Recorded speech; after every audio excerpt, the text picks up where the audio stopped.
1933.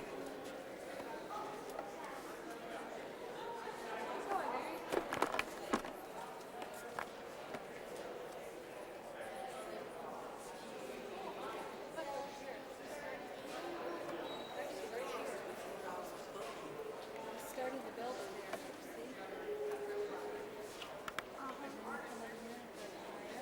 Mama, look. No, it's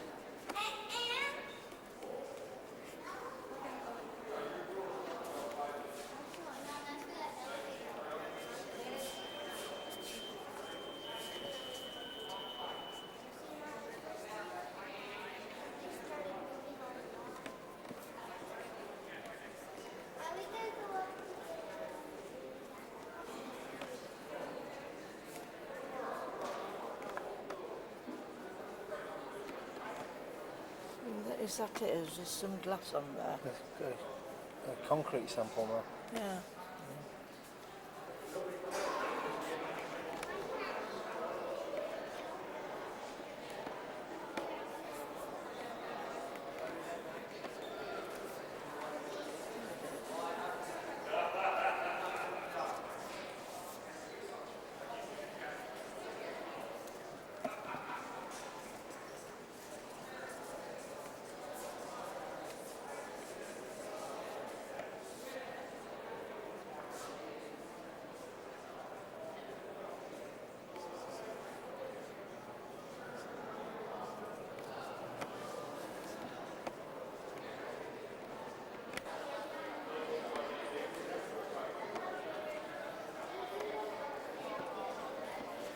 Years. This is signed by Ted Roosevelt, 1902.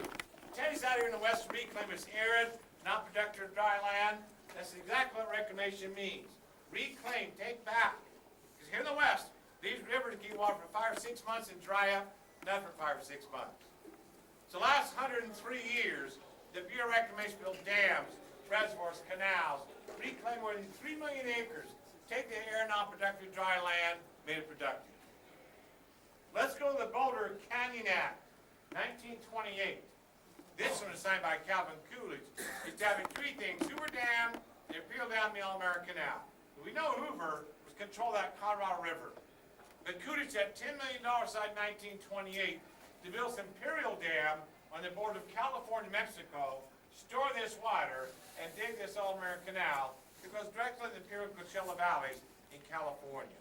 30-35% of your fruits and vegetables come in those 2 valleys in the United States today.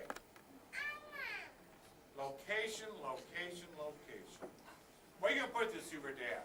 Well, they surveyed the river for 5 years, 1918, 1923. Come up with 8 sites. Finally narrowed down to 2. Boulder Canyon, about 20 miles up the lake, and Black Canyon, look at these pictures. Now, by the way, this is the exact site where the dam sits today. And obviously pick Black Canyon because you're sitting here today. Once you pick your site, you divert your river. That means you blast out 4 diversions through the canyon wall. 2 are in Nevada, 2 in Arizona. These tunnels are 4,000 feet long, 56 feet in diameter. They line them with 3 feet of concrete all the way around. Now you pick your site, you prepare your foundation. Notice how the blasted canyon wall is vertical. Another reason to pick this site, the rock. That's a lava flow from millions of years ago. Very, very hard rock. It's called andesite and pressure. When you blast a dynamite like this, those rocks in that canyon break clean. That way, there'd be a little possibility of rocks falling on your tail by your tail race. These guys are called powder men. Obviously, don't dig it out. You blast out dynamite. All right, guys, 3 years. We're going to give you 3 years to blast out 7.5 miles of tunnels down those canyons. Well, these guys did in 2 years with 6.5 million pounds of dynamite. And speaking of dynamite, look how it's in boxes all around these guys. We call this an unsafe working condition. If you look closely, this man right here is smoking a cigarette. Oh my God. Here's how I get to work. This is called a monkey slide. Oh, look at This that. box holds about 50 guys. They're going to canyon all these rails, about where you're sitting, 65-degree angle. Did that first 2 years of drilling and blasting. Once they started placing the concrete, they took that out. They put in what they call cableway systems. They have 9 of these. This is called a skip. Old 50, 60 men down about 600 feet to the canyon floor. All right, down the canyon floor. hanging on business building's foundation is base. So they built these wooden forms. These are called lifts or blocks. 2 by 6 is 5 feet tall. Every block on the dam is actually 5 feet tall. These forms are different size. Here in front of the dam, this one might be 30 feet square. The farther you move back towards the lake and the back of the dam, they get up to 60 feet square. Across the top of the canyon, they stretch these 9 cableways. They also deliver concrete on just men. 2 batch plants. Batch plants mix concrete. They put out 32 cubic yards of concrete. Both batch plants every 2.5 to 3 minutes. So these 9 cableways would show up with 8 cubic yards of concrete is bucket to this structure every 78 seconds. That's how you pour 4.25 million cubic yards of concrete in 24 months, around the clock, day and night, never stop. Then place that concrete about a year, 100 feet up. Now you know what these blocks look like. Here's one on top of the other, one next to the other. That's really created a problem with heat. Concrete creates heat. You must let that heat out for it chemically cure correctly. When you put one block on top of the other, one next to the other, there's nowhere for the heat to go. So they artificially remove the heat. That's where the structure is back here. It's called ammonia plant. That's how they produced ice in the old days, the ammonia. Get it close up. Here it is, 8 stories tall. 1,000-ton ammonia plant that puts out a 1,000-pound block of ice every 24 hours. So they run one of these pipes to this block of ice, circulate water through the pipes, the ice gets water on 38 degrees. Run these pipes right in the middle of the canyon. Here they come, right to the middle of the dam. They radiate left and right on each level, on each block, what they call a grid, 5 feet vertically and horizontally. Pump 38-degree water those pipes. They took the heat out of blocks in 72 hours, which makes your concrete harder, more durable. These guys are called puddlers. Go take 8 cubic yards of concrete in a bucket, pull out these shovels, 8 to 10 inches per bucket.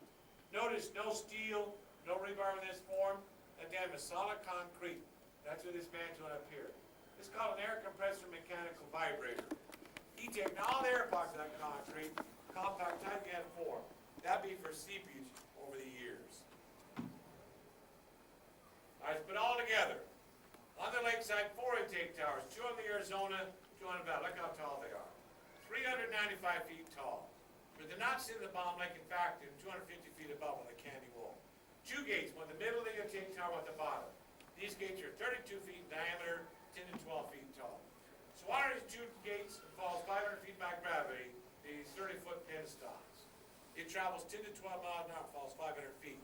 Now look what they do when they get on the power plant. They weld on this 13-foot lateral pipe. That means it's carrying water horizontally through it. Look what you've done. Reduce your water from 30 feet down to 13 feet. That means you increase its velocity because that water is under pressure. That's called Bernoulli's law. So by the time the water gets that turbine blade, that generator down below, it's going to spin that shaft on that generator at 180 RPMs. That generator is going to create 16,500 volts, 4,000 amps. They extend that penstock past the generators right here. I don't know if you can tell or not, they're using 25 feet. They put outlet pipes, that's what all these are. Outlet pipes and valves. They're both for flooding and lake level. What street do you think this is, 1931? What if I put a canopy on a bunch of lights running down it? Fremont Street, right downtown Las Vegas. They tell right here, where Big Beach Horseshoe come located today. 5,000 people in Las Vegas, 1931. The construction camp in Boulder City, the house that worked at Hoover Dam, had 6,000 men in it. So anything Las Vegas sees down here, a source of revenue. 1931, Vegas begins its gambling. They become a 24-hour town because they've got 3 8-hour shifts down here. They start quickie divorces. You notice 5 years, from 1931, 1935, these 16,000 men built this project. Of those 16,000 men, 40% of them are single. Purpose now. There's another source of revenue. Single men don't care about money. This is the Depression. They want the company to take care of it. The company says we can do that. Well, how's all you single men in 250-man dormitories in Boulder City? We'll feed you in a 1,000-man mess hall, 3 square meals a day, probably best food you eat in the Depression. Look, we'll even transport you guys to Boulder City, the dam site, 7 miles, 2 tier buses, 150 men on each bus. Now, you know that's not free. $1.60 a day was taken to pay for those 3 things. Let's say you're single. You're late business an hour, He working an 8-hour shift. He's earning $4. The company takes $1.60, giving out $2.40 a day. They didn't care. They had a place to sleep, something to eat, something to drive to work. For some reason, those three things were important to single men during the Depression. These guys got paid every 2 weeks. About $20 their paychecks. That's a lot of money for a single man. Take their checks, Las Vegas, cash them. They spend their money on liquor, gambling, and women. The rest of it, they just simply wasted. Well, here's what Las Vegas looks like today. Your next stop, Discovery 2, can be generated to your right. If you have a question, ask your guide. Bye-bye.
sure that's where we just were, wasn't